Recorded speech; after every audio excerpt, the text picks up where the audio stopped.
काही बोलणार आहात का असेच बसून राहणार आहात? काय तुम्ही बिझनेस पर्सन आहात, तुम्ही खूप बिझी असता. आमच्या काका काकूंचं तसं काही नाहीये. आपण संध्याकाळच्या वेळेला त्यांना देवासमोर दिवा लावायचा असतो, त्यांच्या मुलासाठी प्रार्थना करायची असते. रोज प्रार्थना करतात. तो जिथे कुठे असेल तिथे त्याला सुखी ठेव, आनंदी ठेव. अर्थात हे सगळं तुमच्या तत्वात बसत नसेल, पण कसं आहे, तुम्ही तुमच्या तत्वाच्या बाबतीत जितके ठाम आहात ना, तितकेच हे सुद्धा हट्टी आहे. किती वेळा सांगितलं असं नका करू, पण त्यांच्याकरता ही वेळ आणि देवापुढे प्रार्थना करणं खूप महत्वाचं असतं. I am sorry. कशासाठी? तुमच्या केबिन मध्ये तुम्ही मला आईबाबांबद्दल इतकं पोटतिडकीनं सांगत होता आणि मी तुमचं काही ऐकून न घेता तिकडनं तडक निघून गेलो. त्यानंतर हॉटेलवर गेल्यावर मी तुम्ही बोललेल्या सगळ्या गोष्टींचा नीट विचार केला आणि मग हळूहळू मला कळायला लागलं की तुम्ही जे काही सांगत होता ते बरोबर होतं. आणि मग हळूहळू मला काही गोष्टी रिअलाइज झाल्या आणि मग राहावलं नाही आणि तडक तुम्हा दोघांना भेटायला इकडे निघून आलो.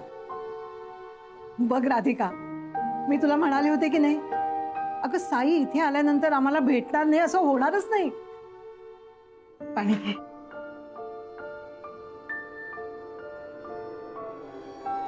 कसा आहेस बाळा? मी बरा आहे आई. झालं तुमचं बोलून? आता या पलीकडे तुमची काय अपेक्षा आहे सांगाल का? तुम्ही काय बोलताय मला खरंच कळत नाहीये. म्हणजे अजूनही मला तुमच्या बोलण्यावरती विश्वास नाही बसत आहे. असं वाटतंय की कोणीतरी बिझनेस डील करायला आलाय. नाही, तुमच्या शब्दांवरती आम्ही का विश्वास ठेवावा? तुम्ही आई बाबांना भेटायला आलाय का एखादी बिझनेस डील करायला आलाय? आपण एखादी बिझनेस डील करायला जाताना प्रॉफिट अँड लॉसचा विचार करतो, टर्म्स अँड कंडिशन्सचा विचार करतो. तसंच तुम्ही एवढ्या सगळ्याचा विचार करून इथे आलाय असं वाटतंय. यांनी इतका विचार नसता केला. तुम्हाला तुमच्या आयुष्यामध्ये जे जे काही हवंय ते सगळं दिलंय यांनी. कधीच कुठल्या गोष्टीचा विचार केला नाही. न मागता सगळं मिळालंय. आत्ताही हे तुम्हाला न मागता आशीर्वाद देतातच आहे. मग तुम्ही इतका वेळ कुठल्या गोष्टीचा विचार करत होता? का तुम्हाला वाटते तसं काही नाहीये. मला खरंच माझ्या वागण्याचा पश्चाताप झालाय. मला नाही वाटत तुम्हाला पश्चात्ताप झाला. पश्चात्ताप या शब्दाचा अर्थ तरी कळतोय का तुम्हाला?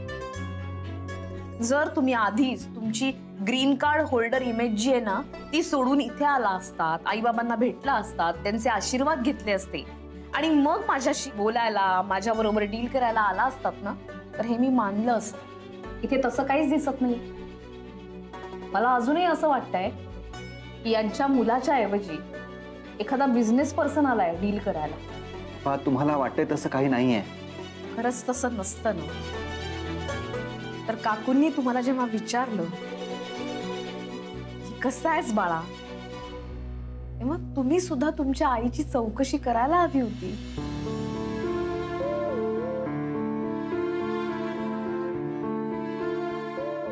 मला खरंच माझी चूक कळली आहे आणि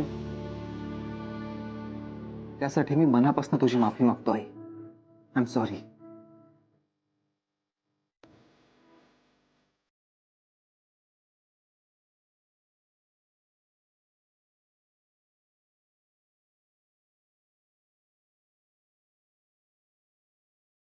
बाबा, मला माफ करा. हे चुकलो. आय एम सॉरी बाबा.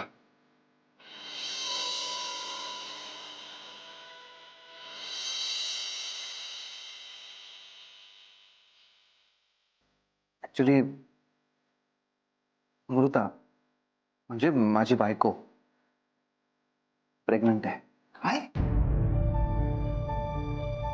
आमची सून प्रेग्नंट आहे हे तू आम्हाला आत्ता सांगतोयस?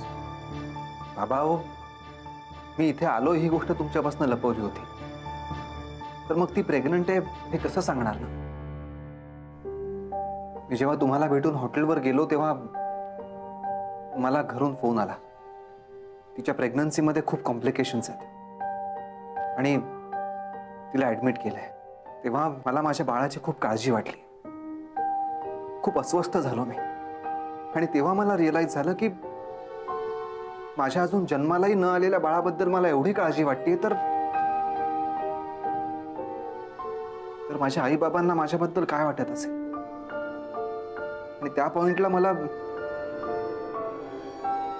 माझ्या वागण्याचा खूप पश्चाताप झाला आणि लगेच या दोघांना भेटायला इकडे निघून आलो. आई, बाबा, तुम्ही आता इथे नाही राहायचं. तुम्ही माझ्यासोबत अमेरिकेला येत आहे. असं समजा की मी तुम्हाला घ्यायलाच आलो. मी ऑफिसमध्ये सांगून तुमच्या विजाची अरेंजमेंटही केली आहे. हा, म्हणजे राधिका म्हणते ते खरं आहे. तर म्हणजे तुझ्या बायकोच्या मदतीला कोणीतरी पाहिजे म्हणून तू आम्हाला दोघांना घेऊन चाललायस. तर नाही बाबा, खरंच असं काही नाहीये. तुझ्या बोलण्यावरून तर तसंच वाटतंय.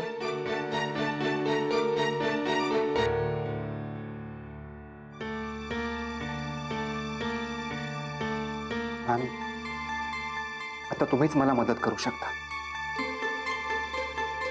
मी सगळंच गमावून बसलोय. माझ्या आतापर्यंतच्या वागण्या बोलण्यामुळे मी माझ्या आई वडिलांचा विश्वासही गमावून बसलोय. आता तुम्हीच त्यांना समजावू शकता. हे बा, त्यांच्या मनात माझ्याबद्दल काही शंका असतील तर हरकत नाही. त्यांनी माझ्यासोबत यायलाच पाहिजे असंही काही नाही. पण आता जोपर्यंत ते मला माफ करत नाहीत तोपर्यंत मी इथून जाणार नाही. का बास झालं बरं. आता फार ताणू नका. कोणी चुकलं तर त्याला सुधारण्याची आपण एक संधी देतो की नाही. साई प्रसाद तर तुमचा मुलगा आहे. त्याच्या लहानपणी त्याच्याकडनं कुठली चूक झाली तर तुम्ही सावरून घ्यायचा, माफ करायचं ना. मग आता तसंच कर. हे दिवस त्याच्यासाठी तुम्ही तळमळताय. आज तो परत आलाय. हे पहा, आता त्याच्यावरती रागवू नका. मग आता त्याला जवळ घ्या आणि मोठ्या मनानं माफ करा. काकू,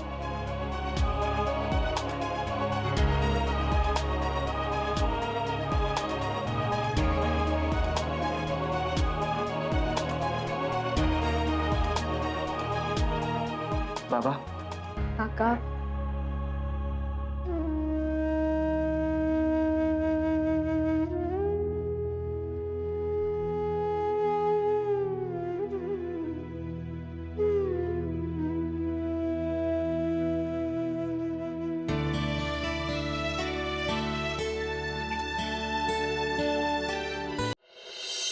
त्याबद्दल खूप काही ऐकून आहोत बरं आम्ही. हो ना, एकही सण किंवा उत्सव असा गेला नाही ज्या दिवशी दोघांनी तुझी आठवण काढली नाही. अरे तुझ्या बाबतीत एकही गोष्ट अशी नाही जी या दोघांनी आम्हाला सांगितली नाहीये.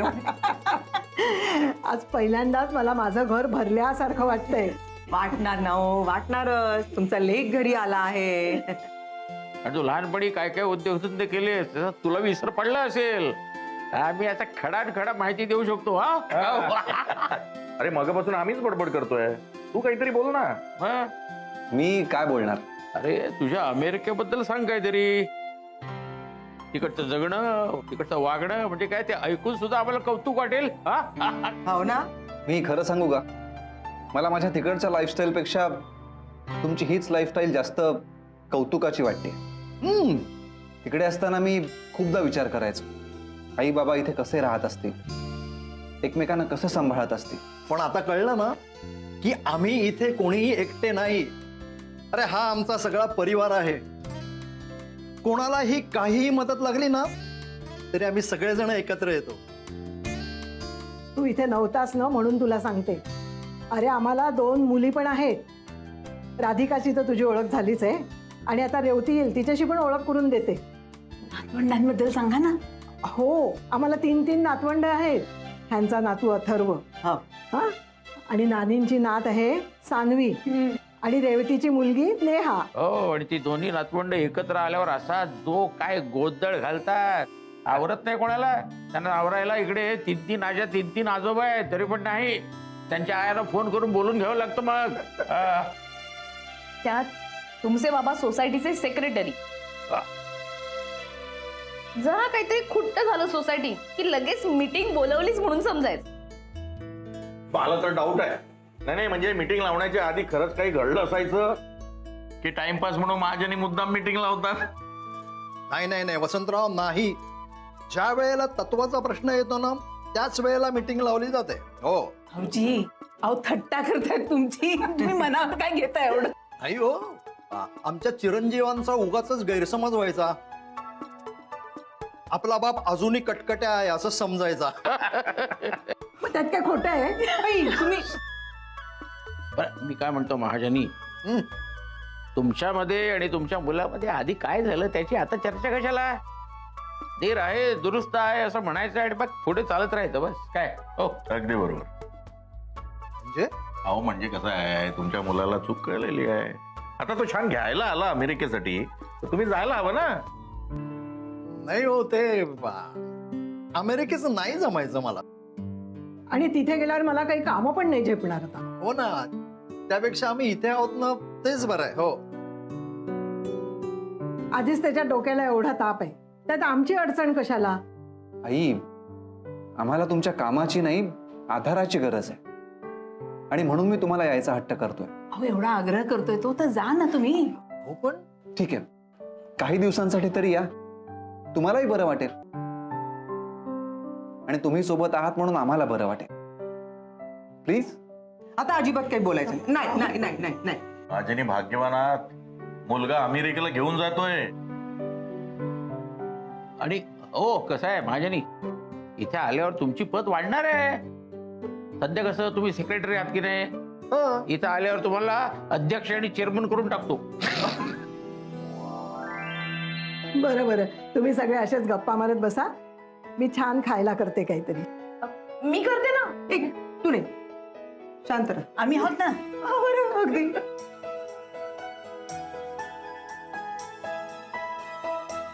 Radhika ma'am, I am sorry. कशाबद्दल? मी माझ्या आईबाबांच्या बाबतीत तुमच्याशी खूप चुकीचं बोललो. ठीक आहे. आणि हो, थँक्यू सो मच. आता थँक्स कशासाठी? मला माझ्या आईबाबांसोबतच इतकी छान फॅमिली दिल्याबद्दल. मी तुम्हाला त्या दिवशी म्हणालो होतो ना, मी कधीच प्रोफेशनल आणि पर्सनल गोष्टी एकत्र आणत नाही, पण माझ्या त्याच कॉन्सेप्टला छेद देत आपल्या पर्सनल स्पेसमध्ये एक प्रोफेशनल अनाउन्समेंट करणार आहे. अर्थात तुमची हरकत नसेल तर बोला ना. आपण ती डील फायनल करतोय. काय? थँक्स.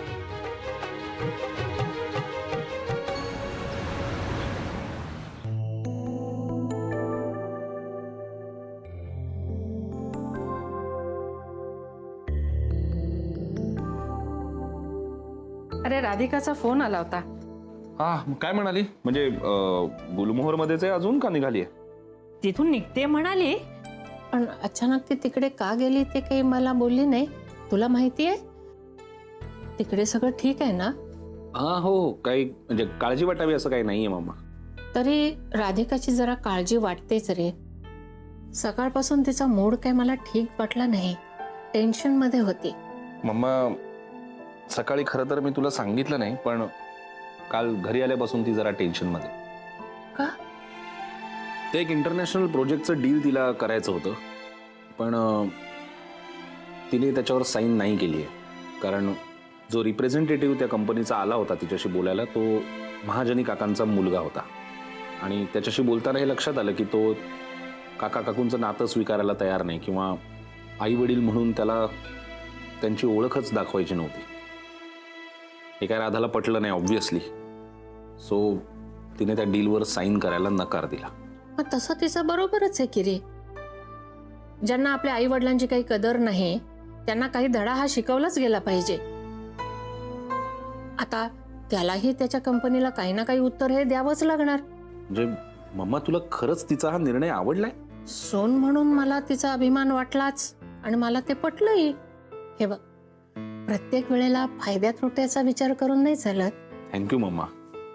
खरंच मला जेव्हा तिने हे सगळं सांगितलं ना, तेव्हा मी पण ऑब्व्हियसली सपोर्टच केला तिला. पण डॅडला काही आवडलेलं नाहीये ते. तो नाराज आहे तिच्यावर. डॅडला राधाचं हे वागणं अत्यंत अनप्रोफेशनल वाटतं. हा यश पण ना, मम्मा तू आणि मी दोघंही ऍडजस्टेबल होत ग. मुळात समोरच्या व्यक्तीला थोडासा वेळ द्यायला हवा, आपण समजून घ्यायला हवं हे आपल्याला कळतं. पण डॅड माहिती आहे ना तुला, तो त्याच्या विचारांवर ठाम असतो.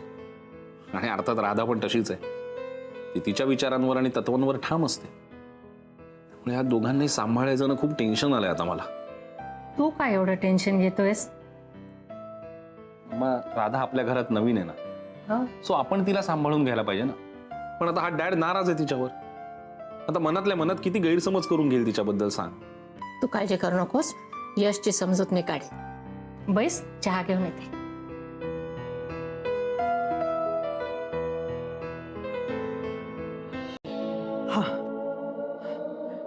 येस, आता कसं सगळं जागच्या जागी दिसतंय, साफ दिसतंय सगळं. असंच पाहिजे. पंखे दुसाड साफ केले पाहिजेत. ये चड्डी बनियान ले लो, ये चड्डी बनियान. मम्मा बरी आहेस ना? काय बोलतेस? काय बोलते काय, त्या केड्याची नक्कल करते. बघितलं ना कसं रुबाबात सगळं आपल्याला सांगून गेला ते काय काय करायचं ते. हो, तो हल्ली अति करायला लागलाय. हल्ली नाही, गॅरीला नोकरी लागली आहे ना, त्याचा माज ह्याला आलाय.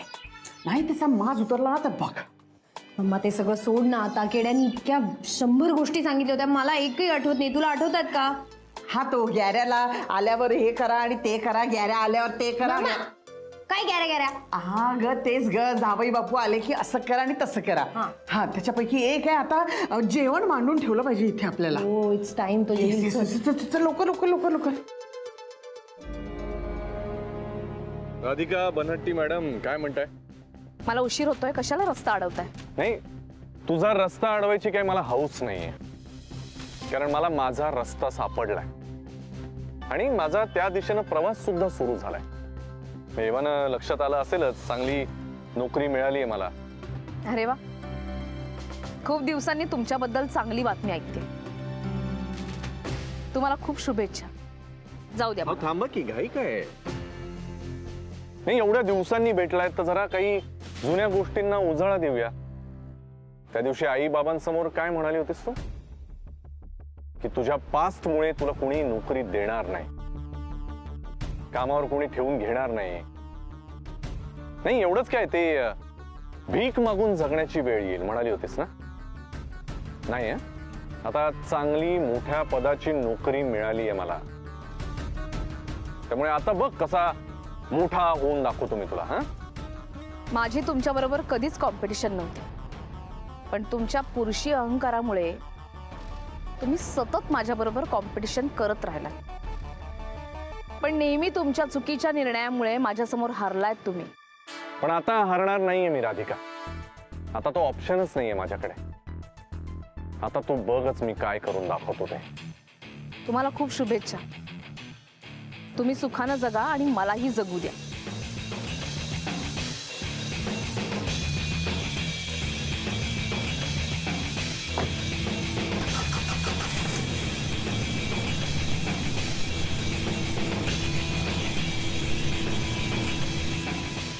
राधिका, यापुढे सुखानं फक्त मीच जगणार आहे.